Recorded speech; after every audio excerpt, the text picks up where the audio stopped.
आज की क्लास शुरू करते हैं। MSD 11 हिंदी कहानी के अंतर्गत आज हम बदबू कहानी की चर्चा करते हैं। पहले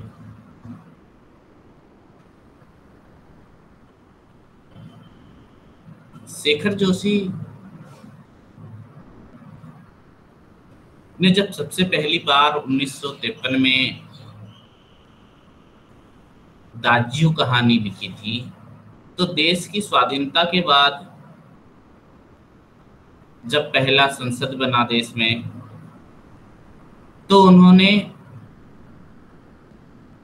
देश की आजादी के लिए होने वाले संघर्षों को देखा और इन संघर्षों के बाद मिली आजादी से जुड़े सपनों को अपनी आंखों में देखा था। तो उस बदलते हुए भारतवासी के रूप में उन्होंने बहुत सारी आशाएं, आकांक्षा। यह बदबू कहानी स्टार्ट हुई है MSD 11 की। काजल रॉय जी। जी सर। तो सबसे पहले हम लेखक के बारे में जानते हैं।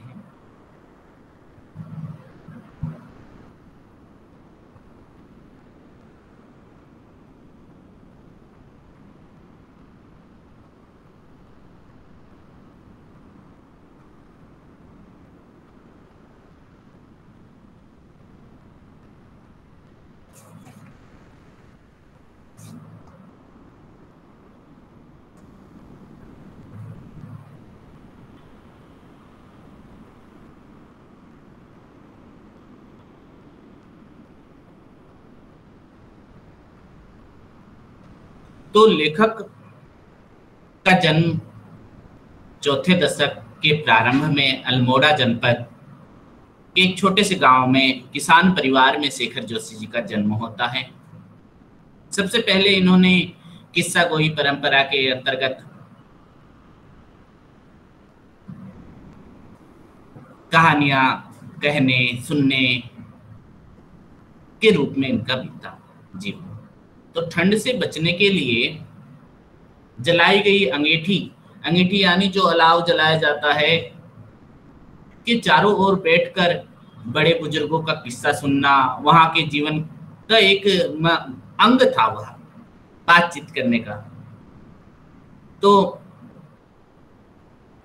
इसी तरह से अल्मोड़ा उत्तर प्रदेश, उत्तराखंड जो अभी में पहाड़ी इलाका था, गरीबी, अभाव,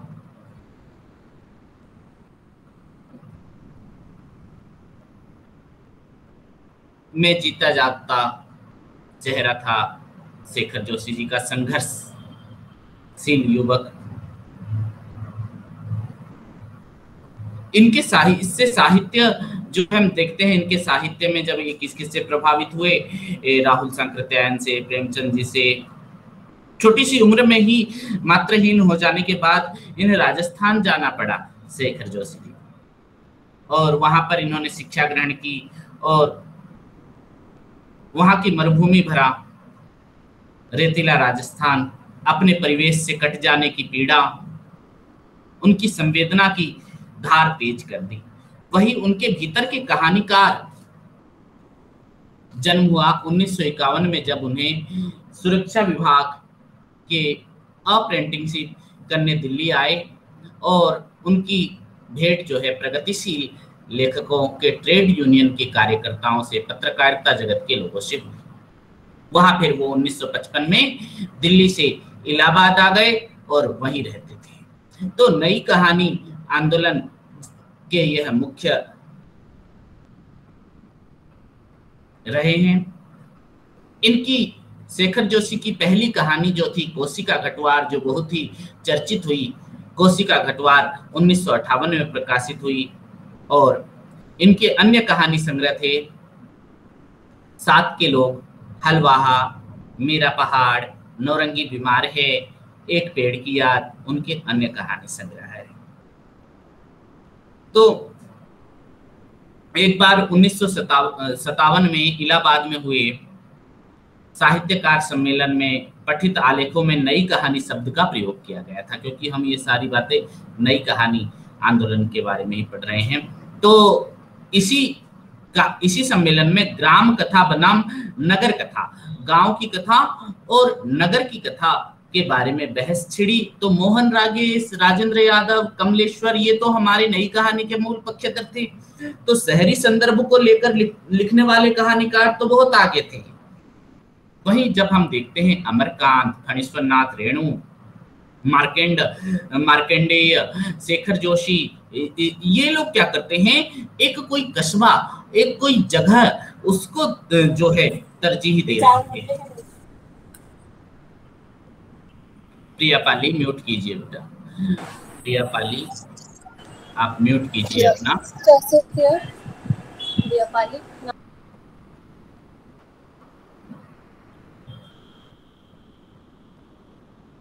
तो कस्बे की समस्याओं को ये महत्व देते थे। तो मध्यम वर्गीय और आंचलिक संदर्भ इनके लिए महत्वपूर्ण थे और प्रेमचंद की परंपरा भी इन्हीं कहानीकारों में शेष थी। लेकिन इन सब की समृद्धि हुई तो कहानी की विधाई थी। जैसे हमने डिप्टी कलेक्टरी पढ़ा, राजा निर्बंसिया पढ़ा, कोशिका घटवार तो नहीं पढ़ा है, पढ़ेंगे, पानफूल, जहां लक्ष्मी केद, राजेंद्र यादव की कहानी, तो बहुत सारी कहानी थी। नई कहानी की जो मूल संवेदना संरचना में कई परिवर्तन दिखाई दिए।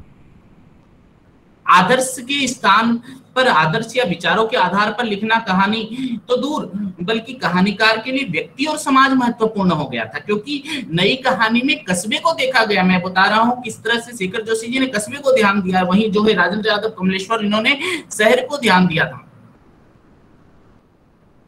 तो व्यक्ति की उसकी समग्रता में देखने का आग्रह बढ़ा और समकालीन संदर्भों के दबाव जब बढ़ जाते हैं तो लेखक को ही जो है वर्तमान पर केंद्रित होना पड़ता है। वर्तमान यानी नई कहानी, उस समय की तत्कालीन कहानी के बारे में जो है या तत्कालीन समस्याओं को उभारा गया कहानी में। तो घर पर उस समय की जो विषय वस्तु होती थी, कथा वस्तु होती थी, घर, परिवार, परंपरागत रिश्ते या फिर उन सबको दिखाने की चेष्टा की गई हिंदी कहानी में।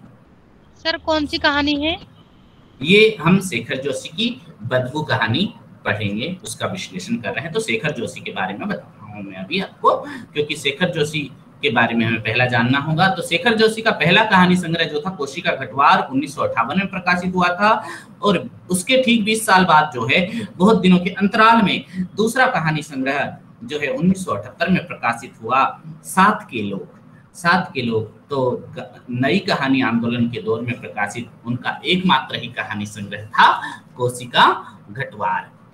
और इसी कहानी में ही संकलित थी दाजू, पद्मा की कहानी, की करो मी जनार्दन, कोशिका घटवार, उस्ताद, जी हजूरिया, बदबू, कवि प्रिया, सुबह दीदी और बंद दरवाजे खुली खिड़कियां।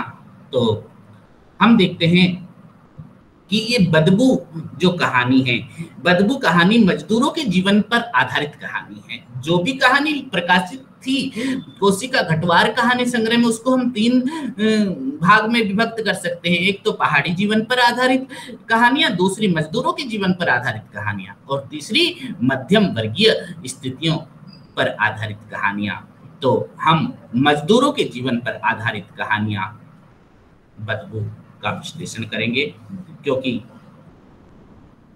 शेखर जोशी एक आंचलिक कथाकार, आंचलिकता के जो है महत्व देने वाले, एक कस्बा को महत्व देने वाले कहानीकार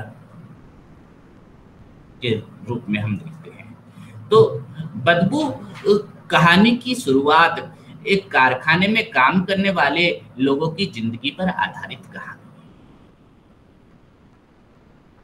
और इस कारखाने में काम करने वाले कारीगर या कामगर कौन कौन है? मिस्त्री है, सर्चमैन है, फोरमैन है, चौकीदार है, यानी फैक्ट्री में जो जो भी काम करते हैं कारखाने में, उन सबको लेकर बनाई गई कहानी। और काम करने वाले कारखाने में जो मजदूर हैं, मजदूरों की जिंदगी, उनके हास परिहास, उनके परिवार की स्थिति, का अंकन जो है शेखर जोशी जी ने बखूबी रूप से कर हमारे सामने प्रस्तुत किया है।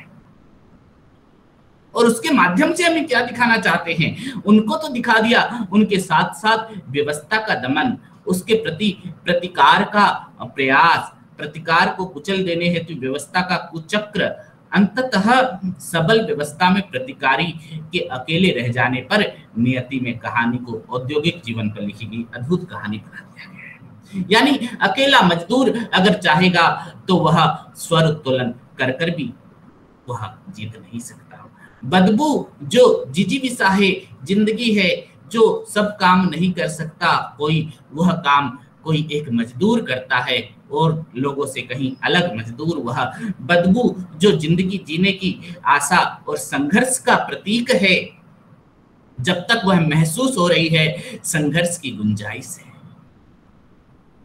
जीवन की संभावना है, मानवीय संवेदना के बचे रहने का संकेत है बदबू। किंतु पूंजीवादी व्यवस्था इस तरह से पीस देती है कि बदबू होते हुए भी कारखाने के लोगों को बदबू का महसूस नहीं होता है।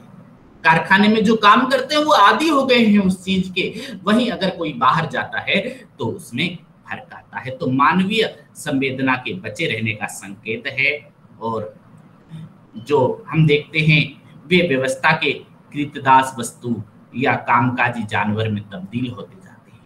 अगर संवेदना थोड़ी बहुत भी बची हो तो वो पेट, परिवार और बच्चों के नाम पर मार देने के लिए अभिशप्त है। क्योंकि कारखाने के दरवाजे के अंदर का जो परिवेश है और बाहर एक परिवेश है, अंदर का परिवेश, उसका असर उसकी सांसों में घुल मिल गया है, उसकी जिंदगी का एक अंग बन गया है, उसे बदबू महसूस नहीं होती कहीं ना कहीं। वे बंद दरवाजों के बाहर भी असहाय हैं, व्यवस्था के गुप्तचर उनके आसपास हैं, उनके बीच हैं, इसीलिए चुप रहने को विवश हैं। सायरन बजते ही वह आ जाते हैं दरवाजे में पहले से। अगर सायरन बजने से 5 मिनट भी लेट हुई तो उन्हें दरवाजे के बाहर ही खड़ा रहना पड़ेगा। इसी कारखाने में काम करने वाला एक नौजवान भर्ती होता है। पहले दिन काम कर चुकने के बाद उसके हाथ में गहरी बदबू होती है। जो फर्स्ट टाइम जाएगा उसको तो बदबू आएगी, और जो वहां का आदी हो गया उसके लिए तो आम बात थी। कई बार धोने के बाद भी बदबू नहीं जा रही है हाथ से। इसके लिए उसका एक साथी उपाय सुझाता है कि हाथों को किससे धो? तेल से, केरोसिन से। और एक बड़े टब में घटिया किस्म का केरोसिन रखा हुआ था, वह भी बदबूदार। दोनों ने अपने हाथों की कुहनी भर उसमें डुबाकर मला, हथेलियों और बाहों को लिपटी सारी चिकनियां कर दी, धुल गई। फिर भी केरोसिन की गंध के कारण उसका जी मचल उठा। इस गंध से मुक्ति के लिए वो नल की ओर जा रहा है, पर वहां नल के पास जाने पर भी वहां उसे भीड़ नजर आ रही है। बार बार हाथ धोया परंतु केरोसिन की गंध नहीं जा रही है।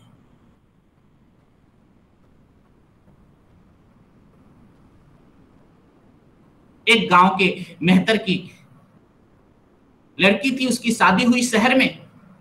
जैसा तुम जानो, गांव के मेहतर को कभी गंदा उठाने की जरूरत ही नहीं पड़ती। नई शहर में तो गई तो थी, दिन रात नाक चढ़ाकर उसने कसम से कहा करे बदबू आती है, बदबू आती है। मालिक क्या करे, उसकी खातिर पैसा तो छोड़ नहीं सकता ना। शहर के मेहतर का काम अलग होता है और गांव के मेहतर का काम अलग होता है। धीरे धीरे अब वो शहर की बहू बन गई तो शहर का काम भी करने लग गई। और 6 साल में 6 महीने के बाद मेहतर की सास शहर देखने आई है तो रास्ते में ही हाथ में झाड़ू बाल्टी लिए मिल गई उसकी बहू। माँ पहले तो लाड से बेटी को गले से मिली और फिर नाक और आंचल रख लिया। बेटी ने पूछा, अम्मा नाक क्यों बंद कर ली तू? क्योंकि जिस परिवेश में रहा उसी परिवेश में वह सेटल हो गई, और माँ गांव की थी इसीलिए उसको बदबू आई। माँ बोली, बेटी बदबू आती है? तो बेटी अचंभे से बोली, कैसी बदबू? मुझे तो कोई मालूम नहीं होती। यानी क्योंकि वो उस परिवेश में पूरी तरह से रह चुकी है कि किस तरह से तो कहानी के भीतर इस कहानी में क्या जरूरत थी कि लेखक ने इस स्टाइल से, इस कौशल से कहानी का आरंभ कर दिया कि बदबू न महसूस करने वाले एक अलग वर्ग हैं, एक अलग कैटेगरी है। वे समझौता परस्त हैं। स्थितियों के अनुसार उन्होंने अपने को ढाल लिया, जैसे वह मेहतर की बहू स्थितियों के अनुसार ढल जाती है। वे उस व्यवस्था से घुल मिल चुके हैं। खटते रहना, सब कुछ को स्वीकार करते रहना, उसी को ही वो सब कुछ मान रहे हैं।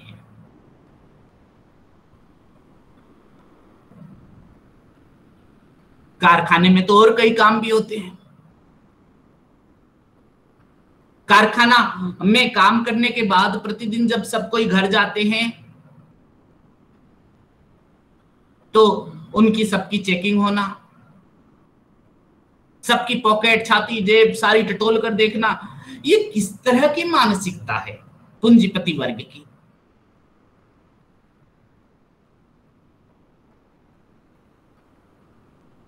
कारखाने में लगातार घंटे घंटे इस माहौल में काम करते रहना और उस पर यह संदेह करना मजदूरों पर,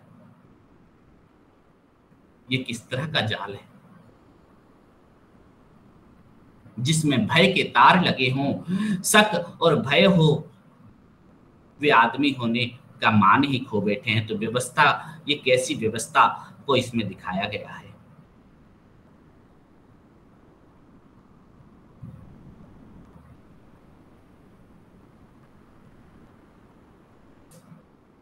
क्योंकि उन्हें लगता है कि जैसे कहानी में एक कैरेक्टर को साहब बोलता है कि कारखाने में इतनी कीमती चीजें पड़ी रहती है कि किसी भी वक्त आग लग जाए, अगर तुम सिगरेट पीते रहते हो, बीड़ी पीते रहते हो, तो लाखों रुपए का नुकसान होता है। वही उनका साहब आता है और वो साहब आकर सिगरेट पीता है तो उससे आग नहीं लग सकती।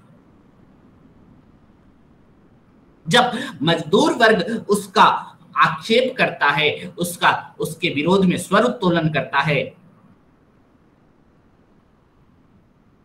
तो सारे भीड़ में खामोशी छा जाती है।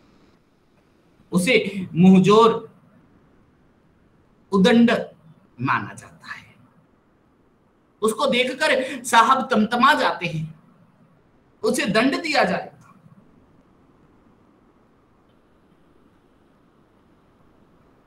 यानी उनके अनुसार जो नीति बनी वही ठीक है। अगर नीति के विरुद्ध उनकी नीति चाहे गलत हो, उसके विरोध में आपको कुछ भी नहीं कहना है।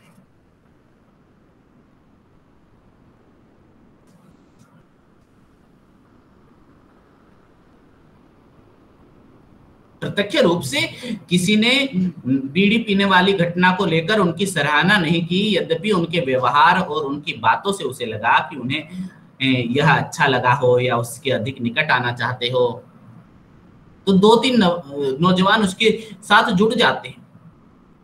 किंतु इन्हीं में ही जो है एकता नहीं थी, क्योंकि बदबू कहानी में ही हम देखते हैं कि कोई मजदूर यंत्रवत काम करता रहे, थकान के कारण उसका शरीर चूर चूर हो जाता है, परंतु बैठकर उसको सुस्त लेने के का भी मन नहीं होता है, क्योंकि वो एक मशीन की तरह काम करता है। कब सायरन बजेगा और कब मैं जो है छुट्टी में जाऊंगा।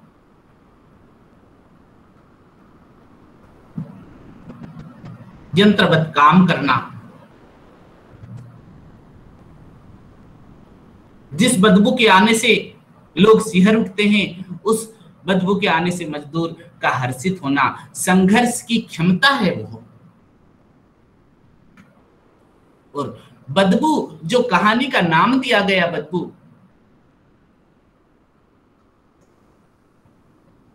बदबू यानी बुरी गंध।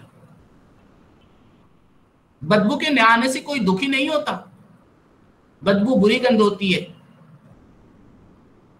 जितनी जल्दी मिट जाए ठीक है बदबू।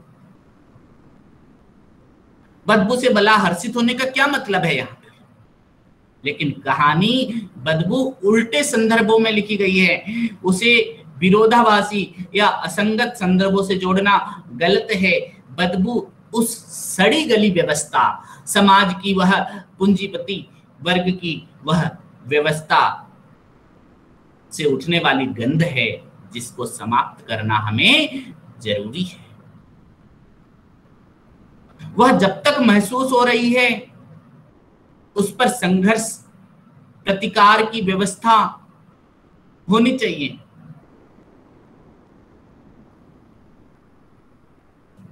इसलिए जब वो नौजवान कहानी में एक बार दूसरी बार सुनकर, प्रतिकार मीन्स क्या होता है? हाँ, प्रतिकार यानी उसको मीन्स क्या होता है? हाँ, हेलो, आपकी आवाज क्लियर नहीं आ रही, बोलिए लक्ष्मी जी, बोलिए। गतिकार मीन्स क्या होता है?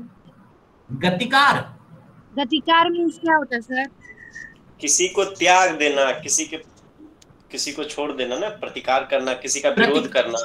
प्रतिकार यानी तो उसके विरोध में कहना। और गतिकार का मीनिंग, गतिकार कहाँ आया है? यहाँ प्रतिकार ही कह रहा हूं। प्रतिकार, सॉरी सर, प्रतिकार, गतिकार नहीं, प्रतिकार है वो। Okay sir.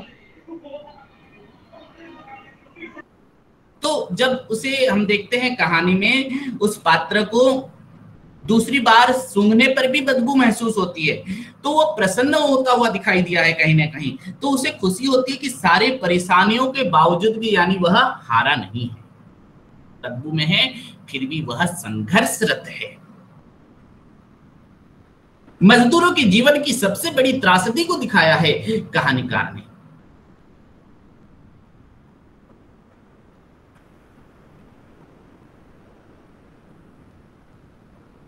और कहानी का शीर्षक बहुत ही अद्भुत है, क्योंकि कहानी में हम देखते हैं कि कहानीकार शेखर जोशी जी ने नए कहानी आंदोलन में जो ये चर्चा का विषय बनाया है कि मजदूरों के प्रति हो रहे यह अन्याय, अत्याचार तथा ये जो हमारी व्यवस्था है, पूंजीपति व्यवस्था, कारखाने में काम करने वाले मजदूरों को जो उदाहरण के रूप में हमारे सामने प्रस्तुत किया है। उन्होंने जिंदगी के जो गहन सजीव वस्तुओं को हमारे सामने रखा है, क्योंकि जैसे हम देखते हैं कि मेहतर की बहू, गांव का परिवेश ठीक था, हम शेखर जोशी को एक कस्बाई कहानीकार या आंचलिक कहानीकार के रूप में देखा, और जब वो गांव के परिवेश में भले ही वह शुद्ध हवा में जीती थी और उस तरह का काम उसे नहीं करना पड़ता था, पर जब वो जाती है शहर में और फिर से वही काम करती हुई पाती है, तो उसकी माँ को ही दुर्गंध आने लगती है, बदबू आने लगती है।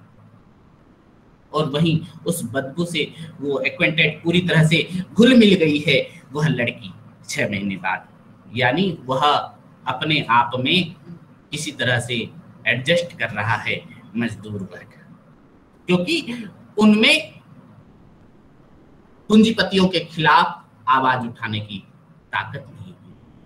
किस तरह से एक बीड़ी पीते हुए मजदूर पर कहा गया, तो उसने कहा भी तो उसका गलत मतलब निकाला गया।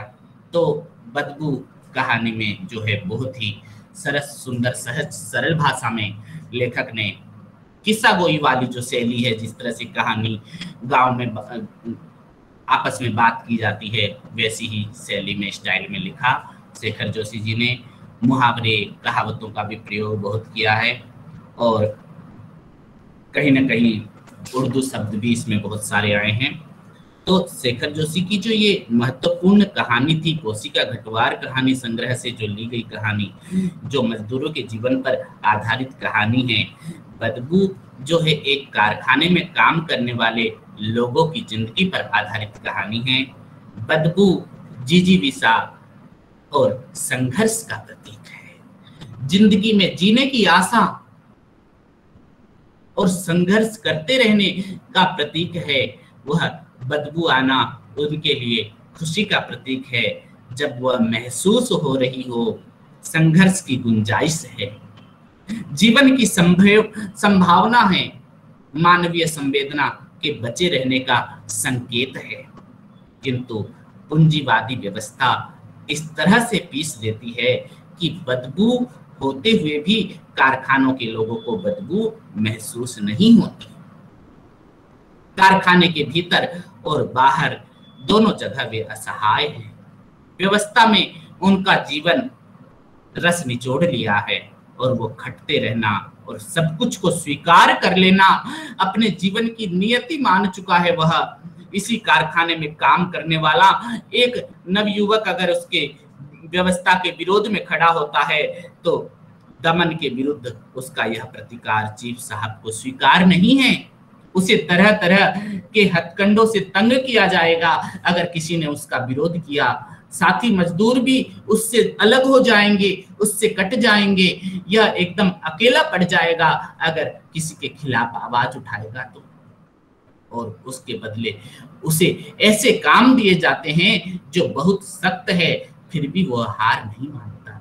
लेकिन अकेलापन उसे भीतर भीतर कमजोर करने लगता है। एक दिन उसे लगता है कि इस बार धुलने पर ही उसके हाथों की बदबू चली गई है।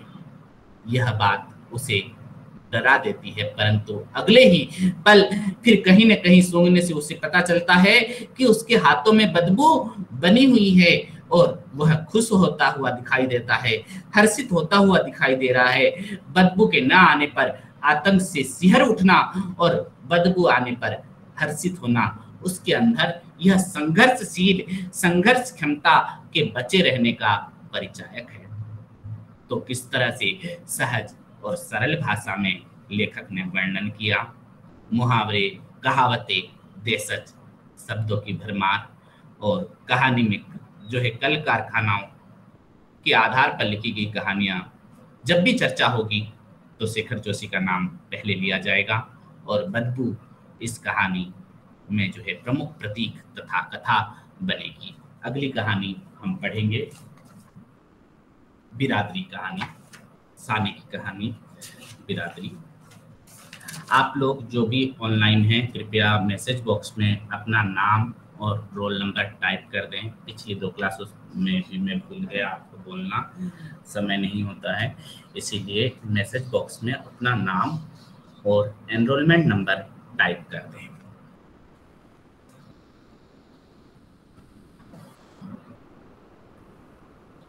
मेरी आवाज आप लोगों को साफ सुनाई दे रही है? जी सर। जी सर। ठीक, तो अगली कहानी हम पढ़ते हैं बिरादरी।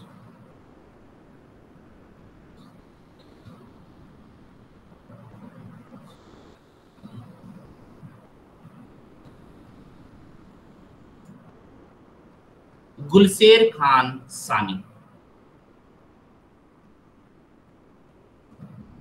हमारे समय के महत्वपूर्ण कथाकार हैं। उन्होंने कई दशक तक अपनी रचना सामर्थ्य की छाप हिंदी जगत पर छोड़ी। इनका जन्म 16 मई 1933 को मध्य प्रदेश के जगदलपुर में हुआ।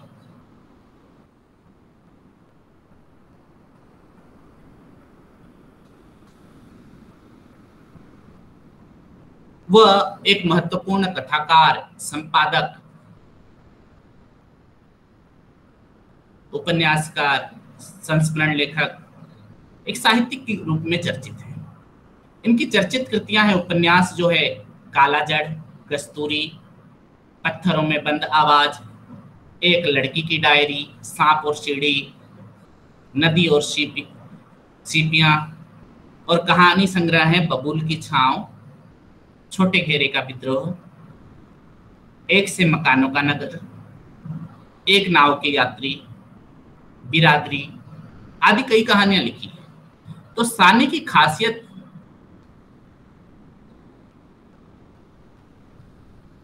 जो है उनकी कहानियों में अगर हम देखते हैं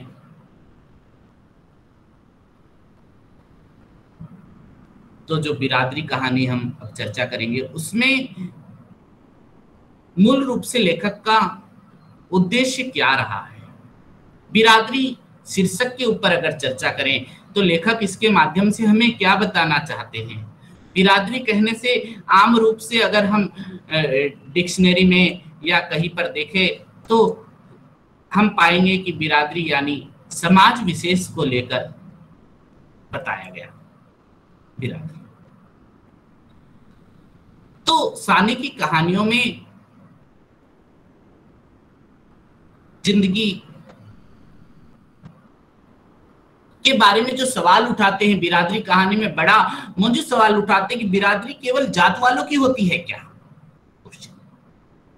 इंसानियत की बिरादरी क्यों नहीं बन सकती और क्यों नहीं बननी चाहिए इंसानियत की बिरादरी? क्योंकि सानी आदिवासी अंचल में पैदा हुए और उनका शुरुआती जीवन जगदलपुर में ही बीता, लेकिन उन्होंने आंचलिक कहानियां सिर्फ 5 ही लिखी थी। अंचल विशेष को लेकर जो कहानियां लिखी, चील, फांस, बोलने वाले जानवर, वर्षा की प्रतीक्षा, मछलियां। वे आदिवासी जीवन के अर्थाभाव, विषमता, पीड़ा की पूरी संवेदनशीलताओं को उकेरते हैं।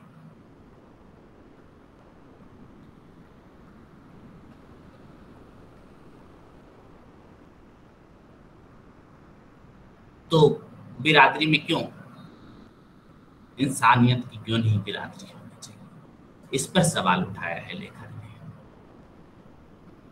तो हम देखते हैं इनकी कहानियों के महत्वपूर्ण बिंदु क्या होते हैं, क्योंकि ये नई कहानी आंदोलन के पक्षधर रहे हैं, क्योंकि निर्मल वर्मा, राजेंद्र यादव, कमलेश्वर, मोहन राकेश, अमरकांत, फणीश्वर नाथ रेणु, मार्कंडेय, शेखर जोशी इस दौर के कहानीकार के रूप में इन्हें उपलब्धि मिली। और इसी समय कहानी की दुनिया में एक तेजी से नाम उभर कर आया सानी। तो जब उनका पहला कहानी संग्रह प्रकाशित हुआ 1958 में, तब ये मध्य प्रदेश के आदिवासी इलाके में रहते थे। यद्यपि इस जगह से वे तमाम हलचलों से कटे हुए थे, आदिवासी इलाके में रहते हुए। यही वह समय था जब रेणु का आंचलिक उपन्यास मेला आंचल भी प्रकाशित हुआ। और सानी आंचलिक होते हुए भी उसमें नहीं डूबे आंचलिकता में। कहानियों का भौगोलिक क्षेत्र तो बस्तर का आदिवासी क्षेत्र ही था, किंतु उनके चरित्र में निम्न मध्यम वर्गीय परिवेश था और सानी अपने आसपास के समय और समाज से पूरी तरह से जुड़े थे। इसलिए उन्हें अपने पात्रों की खोज में भटकना नहीं पड़ा। और बबुल की छांव की भूमिका उनका कहानी संग्रह था। उसमें लिखते हैं कि मैं कहानियों के लिए मैं अधिक दूर नहीं गया, अपने आसपास के वातावरण से ही मैं जो है कहानियां चित्रित करता हूं। जिस तरह से प्रेमचंद लिखते थे, अपने आसपास के वातावरण से ही कहानियों की जो है विषय वस्तु बना लिया करते थे। तो सानी की कहानियों में स्त्री संदर्भ भी प्रमुखता से उभरते हैं। उनकी एक महत्वपूर्ण कहानी जो है का शीर्षक है पर स्त्री गमन। और सानी अपनी कहानियों में स्त्री के अपने पूरे सामाजिक संदर्भ में देखने के पक्षधर हैं। उसी प्रकार जब हम सानी की कहानियों में देखते हैं, बिरादरी कहानी के बारे में हम जब चर्चा करेंगे, तो बिरादरी कहानी की जो स्टोरी है, कथानक है, वह 10-12 साल की उम्र के उस लड़के साबिर की पिटाई के दृश्य के साथ होता है।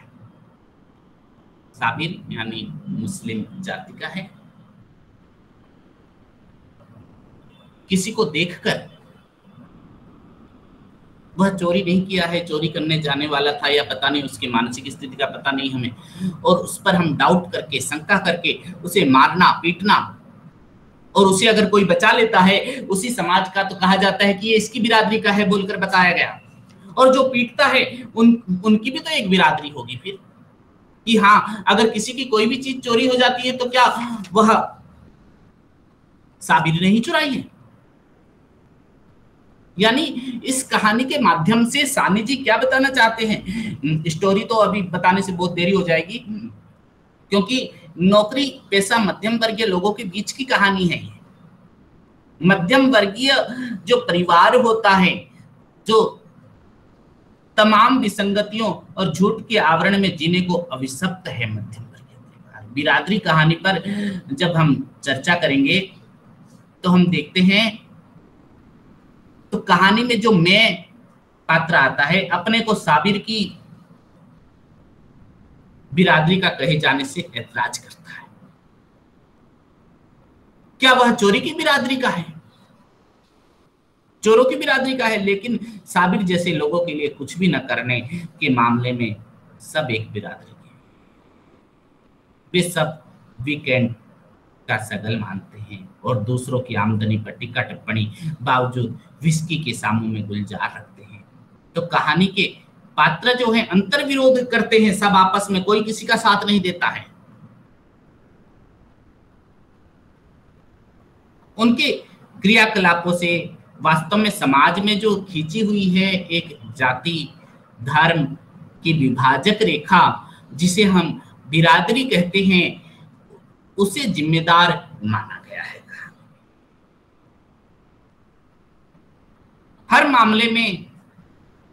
हर मामले को अपने हिसाब से छोटे छोटे तंग खानों में बांट कर देखना मध्यम वर्गीय की खास आदत है। और इस इतने बड़े भारत में बिरादरी तथा कथित जो बुद्धिजीवी नौकरी पेशा मध्यम वर्ग को केंद्र में रखा है लेखक ने। कहानी के पाठ जब पढ़ोगे तो त्रिपाठी की अंगूठी चोरी नहीं हुई है, वो टेबल पे रख के गया था, नीचे पड़ी हुई मिलती है, पर वो लड़का साइड में खड़ा हुआ छुपा था तो शक किया गया। साबिर की पिटाई बस गुसल खाने में पाए जाने की वजह से हुई थी। वो गुसल खाने में था। 10-12 साल के नाबालिग लड़के की लात घूसों से इतनी पिटाई, उसके मरमरा जाने का संदर्भ बातचीत में आ जाए, साबित करता है कि कमजोरों को सताने में त्रिपाठी जैसे वर्ग, नौकरी पेशा वर्ग जैसे वर्ग चरित्र सबसे आगे है। और उनका साथ देने वाले जो कैरेक्टर आए हैं कहानी में, बर्मन, भट्ट और चौधरी जैसे पात्र, हाँ हमारी भी सूट चोरी हुआ था, हमारी भी जो है साइकिल चोरी हुई थी, जो बहुभाषी बोलीभाषी इलाकों का प्रतिनिधित्व करते हैं, लेकिन उनकी मूल प्रवृत्ति सबकी समान है। भले ही अलग अलग बिरादरी जाति से हो वो, पर दिमाग उनका एक है। हिंदू मुसलमान सांप्रदायिकता की जो सोच है संदर्भों में बेहद कट्टर है।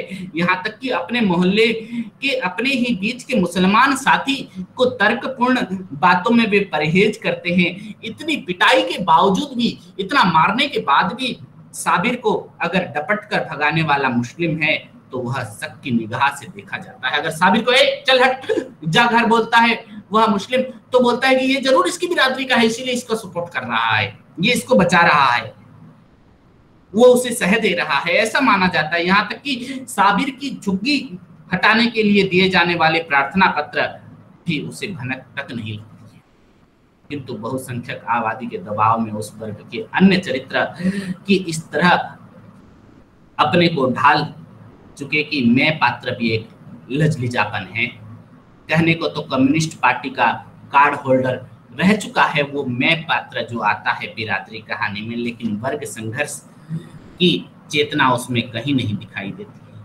विभाजन के बाद भी मुस्लिम समुदाय अपने तमाम वैचारिक आधारों के बावजूद भारतीय समाज की मुख्य धारा में हस्तक्षेप करके बदलाव ला सकने की अपनी सीमाओं से परिचित है।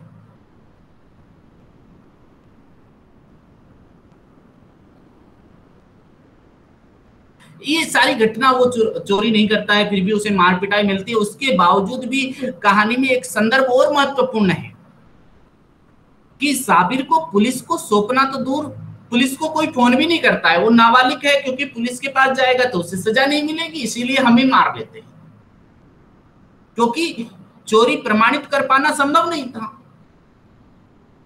साबिर ने चोरी की है बोलकर क्या प्रमाण है? वो गुसल खाने में पाया गया, चोरी करता हुआ ना पाया गया, उसके हाथों में अंगूठी भी नहीं पाई, हमने पाई नीचे, वो छुपा था गुसल खाने में,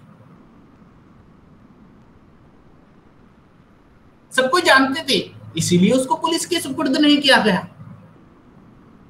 साथ ही इतने छोटे बच्चे की इतनी पिटाई का हक भी उन्हें किसने दिया? कानूनन वही फंसते, इसीलिए उन्होंने पुलिस को भी नहीं बुलाया। इस प्रकरण में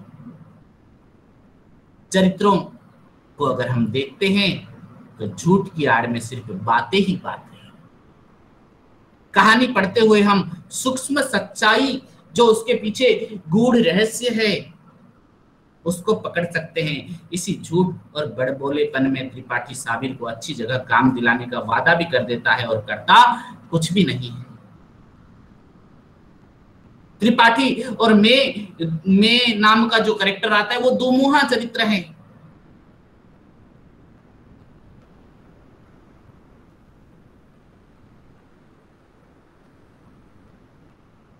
सानी जो है कहानी में हिंदू मुस्लिम प्रत्याशियों के बहाने धार्मिक आधार पर भी किस तरह से वर्गीकरण हुआ है यह भी बताना चाहते हैं।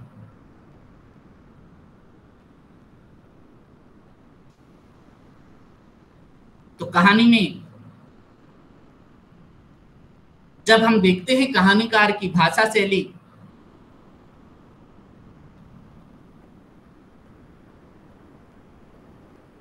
भाषा शैली के स्तर पर बोलचाल की शब्दों का प्रयोग किया जाना और शीर्षक जो बिरादरी नामक शीर्षक जो दिया गया, इतना स्थूल लगता है कि बिरादरी के बहाने इन शब्दों का व्यापक अर्थ किस तरह से बताया गया है। बातचीत में जो आने वाले मुहावरे, लोकोक्तियां, शब्द हैं, तो बिरादरी सानी की महत्वपूर्ण कहानी है। इसमें एक मुस्लिम बच्चा है साबिर और उसकी माँ और मैं पात्र के सहारे जाति धर्म में बटे समाज का चित्रण किया गया है। बर्मन, भट्ट, चौधरी, मैं पात्र की बीबी और त्रिपाठी जैसे चरित्र अपनी अपनी निजी जिंदगियों में झूठ के साथ खड़े हुए हैं। वो लोग भ्रष्ट व्यवस्था के सब अवसरवादी और चोर हैं, किंतु बिना चोरी किए ही एक बच्चे को चोर घोषित करके पीटते हैं वो लोग कहानी में। बिना चोरी किए ही चोर कहकर पीटना, कहां तक ये सही है?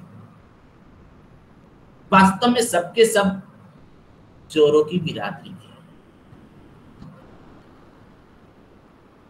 क्योंकि सबके सब भ्रष्ट हैं।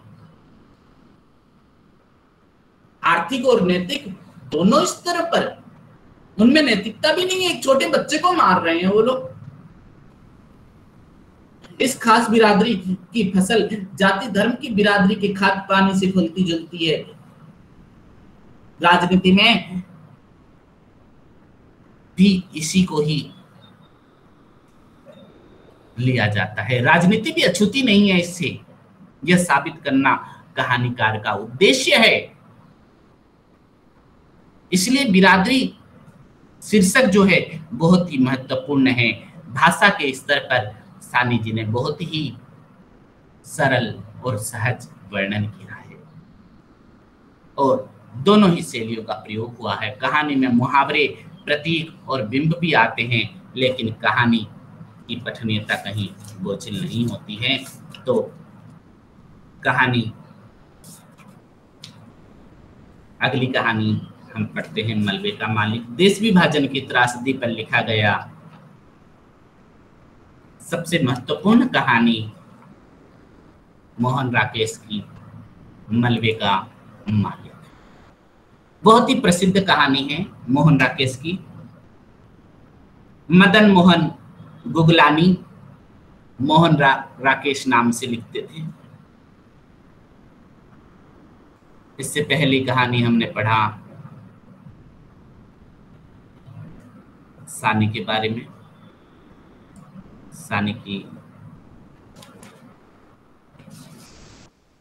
कहानी बिरादरी पढ़ने के बाद मलबे का मालिक कहानी की चर्चा करते हैं।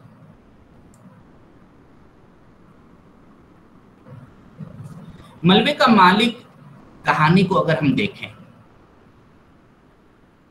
तो भारत विभाजन और सांप्रदायिकता के कारण हुई जो विनाश लीला है, भारत पाकिस्तान का जब विभाजन हुआ उस पर आधार कर कर लिखी गई ये कहानी का कैरेक्टर पात्र वृद्ध मुसलमान गनी मियां की आत्म पीड़ा की अभिव्यक्ति लेखक ने दर्शाई है। जब भारत स्वतंत्र हुआ तब अब्दुल गनी मियां का परिवार अमृतसर के बांसा बाजार में रहता था।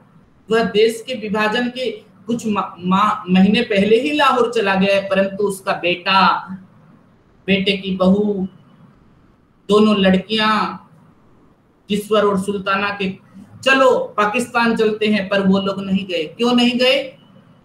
उन्होंने अपना नया नया मकान बनाया था उस समय अमृतसर में, बड़े चाव से, क्योंकि उन्हें भरोसा था अपने हिंदू मित्र पर, रखा पहलवान पर भरोसा था, जिसके साथ उनके परिवार का बड़ा मधुर संबंध था। किंतु विभाजन की जो ऐसी विषैली हवा चली कि मानव मानव का दुश्मन बन गया। पहले रखे पहलवान ने मकान के लालच में जो है चिराग, उसकी पत्नी और बेटियों की हत्या कर दी। लोगों ने घर के सामान को लूट लिया, फिर कहानी ने उसमें आग लगा दी। फिर किसी ने क्या किया, उस घर को आग लगा दिया गया। अब केवल क्या बचा है, सिर्फ वहां पर मलबा। इसीलिए कहानी का शीर्षक क्या है, मलबे का मालिक। मालिक को पढ़ेंगे, मलबे को तो जान लिया तुमने, सिर्फ अब मकान का मलबा ही शेष रह गया है। तो रखा पहलवान उस मलबे का मालिक बना बैठा है। 7.5 साल बाद जब गनी मियां हॉकी मैच देखने आते हैं लाहौर से अपने मुसलमान मित्रों के साथ अमृतसर आए, तो उनमें चिरागुद्दीन का पिता जो था अब्दुल गनी मियां भी आया, हॉकी मैच के बहाने अपने घर देखने आया था। तो मनोरी नाम का एक युवक उसे पहचान लेता है और उसे मलबे के में बदल चुके उस मकान को दिखाता है। मोहल्ले में कोई भी आदमी नहीं बताता कि उसके बेटे और उसके परिवार को हड़पने के पीछे किसका हाथ है, रखा पहलवान। उस रखा पहलवान ने ही सबको मार दिया। वह अपने पुत्र और परिवार के कातिल को अपना मित्र समझकर दुआएं देकर वापस चला जाता है। वह व्यक्ति, और जिसे इस छोटे से कथानक को संक्षिप्त और क्रमबद्ध घटनाक्रम में उचित विस्तार प्रदान किया है लेखक ने। कहानी के अंत में नई कहानी के अनुरूप पाठक के समक्ष अनेक प्रश्न छोड़ जाता है कि मलबे का कहानी एक सफल कहानी कही जा सकती है क्या? क्योंकि पात्र जब हम देखते हैं मलबे की कहानी, मलबे का मालिक कहानी में पात्रों की संख्या बहुत कम है। अब्दुल गनी मियां, रखा पहलवान ही मुख्य पात्र हैं और मनोरी और लच्छा गौण पात्र हैं, और इनकी मनोदशा का व्यंजन किया गया है। लेखक ने बहुत ही अभिव्यंजित रूप से मनोदशा का वर्णन किया है। कहानीकार ने रखा पहलवान के माध्यम से सांप्रदायिकता के जहर को तथा अब्दुल गनी के माध्यम से मानवीय उदारता को प्रकट किया है। रखा पहलवान के माध्यम से सांप्रदायिकता हिंसा को प्रकट किया और अब्दुल गनी के माध्यम से मानवीय उदारता को प्रकट किया है, क्योंकि अब्दुल गनी का जो है पूरा परिवार समाप्त हो गया है। उसका पूरा रोम रोम अपने परिवार के लिए रो रहा है, लेकिन कहानी के अंत में फिर वह दूसरों के लिए अल्लाह से दुआ मांगता है, अल्लाह तुमको सेहतमंद रखे, जीते रहो और खुशियां देखो, यह कहता है। मनोरी और लच्छा की कहानी भी आगे बढ़ती है। कुत्ता और कौवा प्रतीकात्मक प्रतीक है।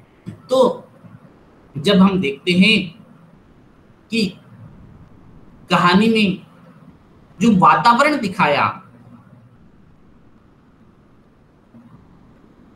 मलबे का मालिक कहानी जो है भारत और पाकिस्तान विभाजन के समय की कहानी है, और यह एक महत्वपूर्ण कहानी है। लेखक के अनुसार जो है अमृतसर के चहल पहल, गनी मियां के जले हुए मकान का स्वाभाविक चित्रण यहाँ पर दिखाया गया है, और भाषा शैली की दृष्टि से सहज, सुबोध, सरल भाषा तथा प्रवाहमयी भाषा का प्रयोग किया गया है। और शब्द जो है देशज, तद्भव, विदेशी, सारी शब्दों का जो है यहाँ पर प्रयोग किया गया है। कई भाषा के शब्दों का, उर्दू शब्दों की बहुलता देखने को मिली है, क्योंकि वाक्य विन्यास अत्यंत प्रभावशाली है। छोटे छोटे वाक्य किंतु बोधगम्य हैं। मुहावरे और लोकोक्तियों का प्रयोग भी यहाँ पर ही बहुत ही कथानक के अनुकूल बनाता है। परंतु लेखक का उद्देश्य क्या है? मलबे का मालिक कहानी का उद्देश्य भारत पाकिस्तान विभाजन के समय हुई सांप्रदायिक हिंसा का मार्मिक चित्रण करना है। लेखक ने आलोच्य कहानी के माध्यम से स्पष्ट किया कि किस प्रकार 1947 में भारत पाकिस्तान विभाजन के समय घृणा और हिंसा की ऐसी आग भड़की जिसने मानव के संबंधों को जलाकर राख कर दिया। भारत पाक विभाजन के समय मानवीय संबंधों में जो दरार आई, उसकी भरपाई संभवतः सदियों तक नहीं हो पाएगी।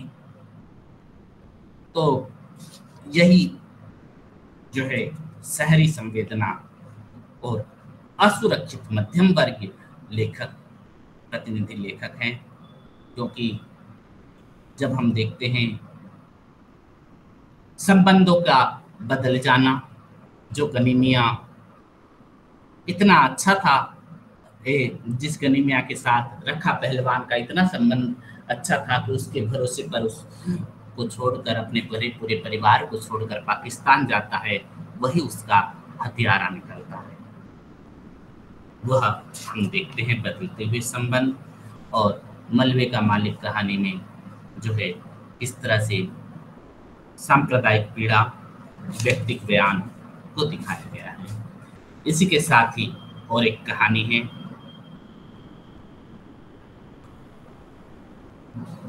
प्रेम और द्वंद्व की कहानी, मन्नू भंडारी की कहानी, यही सच है। मन्नू भंडारी भी नई कहानी आंदोलन से जुड़ी हुई या महिला कथाकार कहे जाए तो महिला कथाकारों की सबसे महत्वपूर्ण लेखिका मानी गई है मन्नू भंडारी। और इस कहानी पर तो इनकी रजनीगंधा फिल्म भी बन चुकी है। 1955 या 56 के दशक पर जब लिखना इन्होंने शुरू किया, 55 या 56 में जब लिखना शुरू किया, तो इसी समय हिंदी की नई कहानी की चर्चा प्रतिष्ठा हो चुकी थी। और जब ये लिख रही हैं यही सच है कहानी, तो एक नया मार्ग हिंदी कहानी को मिलता है जब ये महिला कथाकार के रूप में हमारे हिंदी साहित्य में आती हैं। इनकी कहानियां आम और सामान्य लोगों के अभावों और पीड़ा की कहानियां हैं। मूल रूप से स्त्री पीड़ा, नारी पीड़ा की कहानी कह सकते हो। नारी होकर नारी की पीड़ा को समझना, समझती हुई लिखती हैं। तो इनकी कहानियों में एक नारी के द्वारा लिखी गई नारी की पीड़ा, जिसके कारण कहानी कहीं अधिक जो है जीवंत करती है।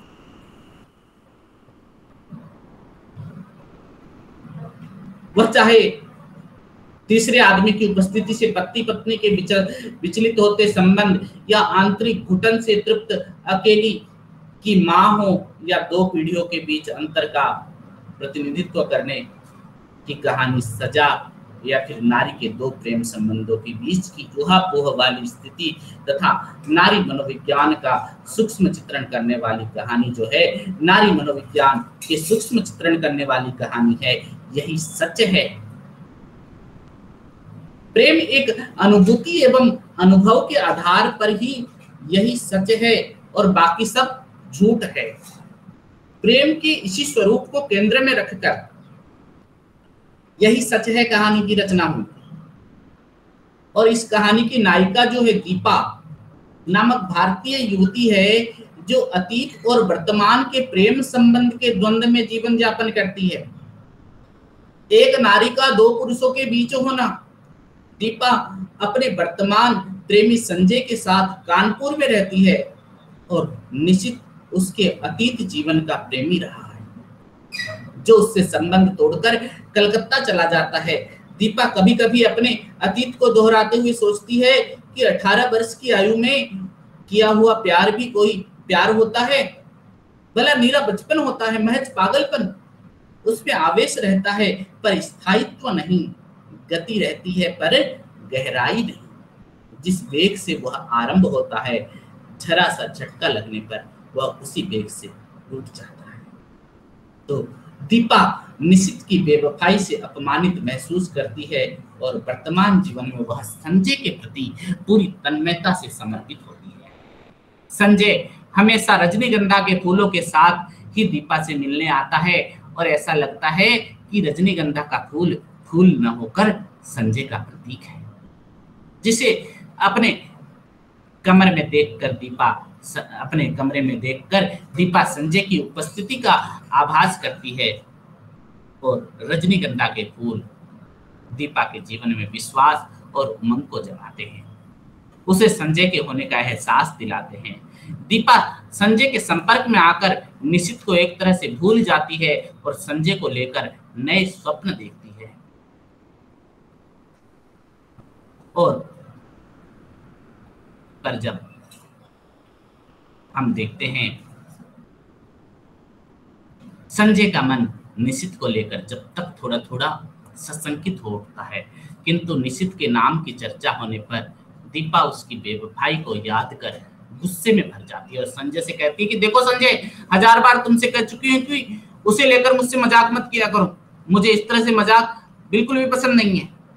दीपा जानती है कि निशित को लेकर संजय पूर्ण रूप से आश्वस्त नहीं है, वह निशित की ओर से संजय को पूर्ण रूप से आश्वस्त कर देना चाहती है और निशित उसके बचपन का प्रेम है, बचपन में किया गया प्रेम प्रेम नहीं होता, नीरा बचपना होता है, महज पागलपन, ऐसा लगता है। दीपा ऐसी बातें संजय को विश्वास में लेने के लिए नहीं कहती, बल्कि निशित की ओर से स्वयं अपने मन को आश्वस्त करने के लिए सोचती है। उन्हीं दिनों एक दिन क्या होती है, दीपा इंटरव्यू के सिलसिले में कलकत्ता जाना पड़ता है और उसकी मुलाकात निशित से होती है और इंटरव्यू के सिलसिले में उससे मिली सहायता और अपने प्रति उसके लगाव को देखकर दीपा को अतीत का जो है स्मरण हुआ आता है। जीवन की इस नई परिस्थिति में दीपा कल्पना में बहुत कुछ देखती सोचती रहती है और निशित की ओर से कोई पहल करने पर दुखी होती है।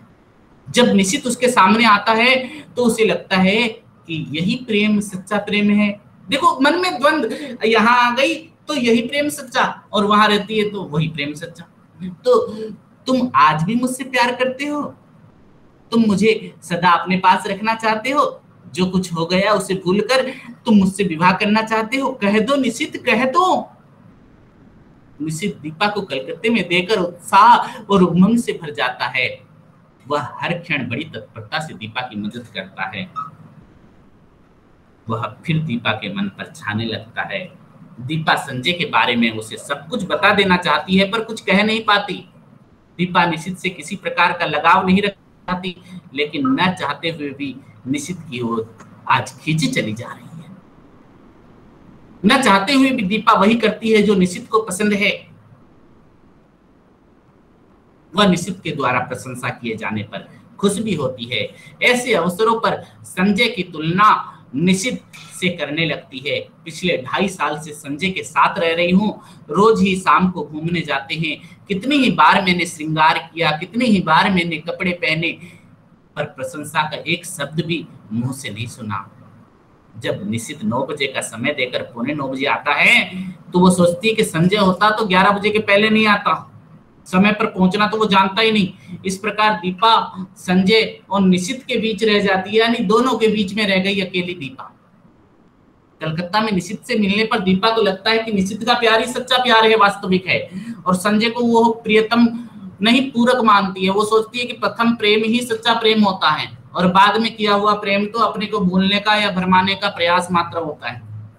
और कानपुर लौटने पर जब संजय से मिलने पर उसे अपने भाल पर संजय के अधरों का स्पर्श महसूस करती है तो उसे लगता है कि यह स्पर्श ही वह सुख है, सत्य है और सब झूठ है, मिथ्या है, भ्रम था सब जो। इस प्रकार जो ये कहानी में जो चित्रित किया गया मन्नू भंडारी जी ने, अस्तित्ववादी चिंतन का जो प्रभाव है दीपा के माध्यम से जो लेखिका बताना चाहती है, मन स्थितियों को ईमानदारी के साथ अभिव्यक्त करना चाहती है, जिस क्षण वो अनुभव करती है वही क्षण अपने लिए सत्य है। यानी जो अनुभव किया गया वही सच है, यही सच है। कहानी का वैचारिक आधार जो है कमजोर है। यहाँ दीपा के मन का द्वंद्व ही प्रमुख है, जो अलग अलग क्षणों में निशित और संजय दोनों को ही सच के अतिरिक्त कुछ और मानने को इनकार कर देता है। दीपा के प्रेम में न तो उष्मा है न उदात्तता का जो जीवन का बृहत्तर आशय से जोड़ सके, जीवन को जो जोड़ सके।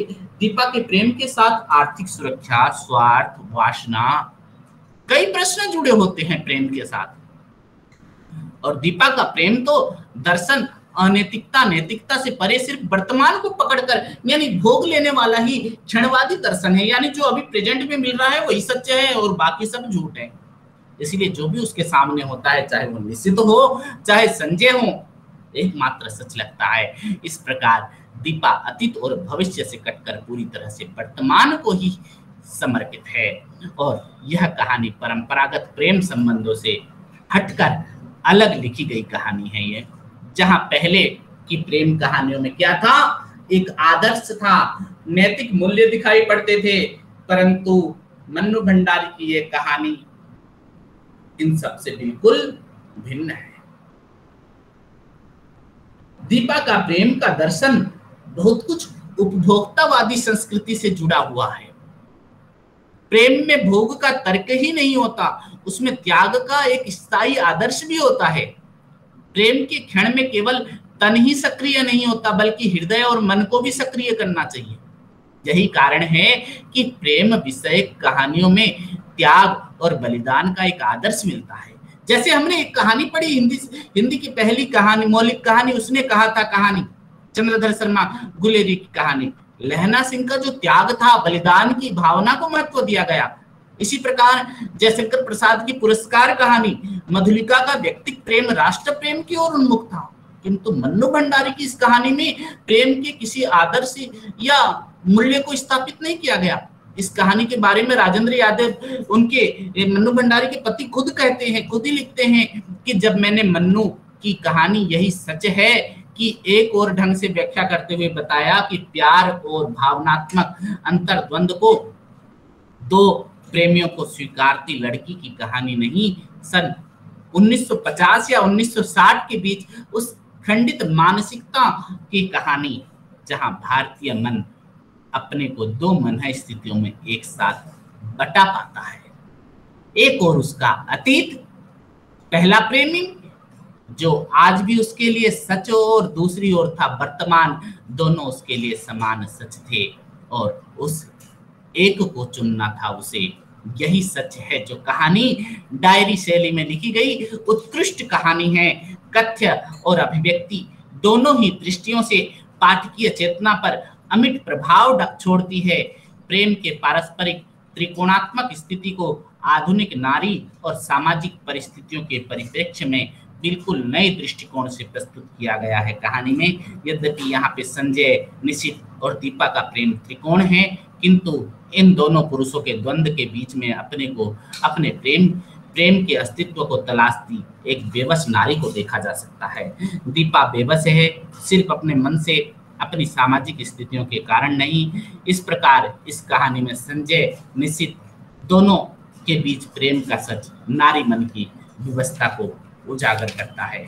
तो यही सच है, कहानी में नारी संवेदना को बताया गया है। आजादी के बाद जो शहरी मध्यम वर्ग के युवक युवतियां किस तरह से प्रेम की नई परिभाषा गढ़ने में लगे हुए हैं और नए ढंग से जीने समझने लगे हैं, कहानी उस सच को बहुत अच्छी तरह दर्शाती है और पाठक के मन में एक नई प्रेम संवेदना को एहसास करती है।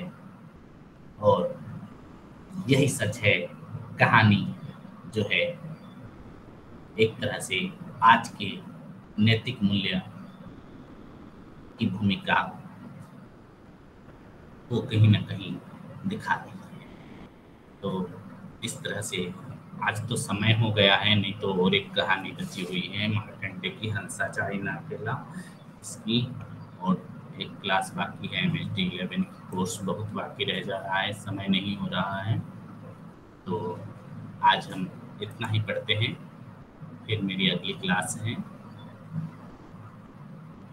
आप लोगों ने अपना एनरोलमेंट नंबर और नाम सब लोगों ने दे दिया, सिर्फ 4 लोगों ने ही अपना नाम और एनरोलमेंट नंबर दिया है। कृपया जो लोग भी हैं अभी क्लास में ज्वाइन हैं, अपना नाम और एनरोलमेंट नंबर अपने मैसेज बॉक्स में लिखें।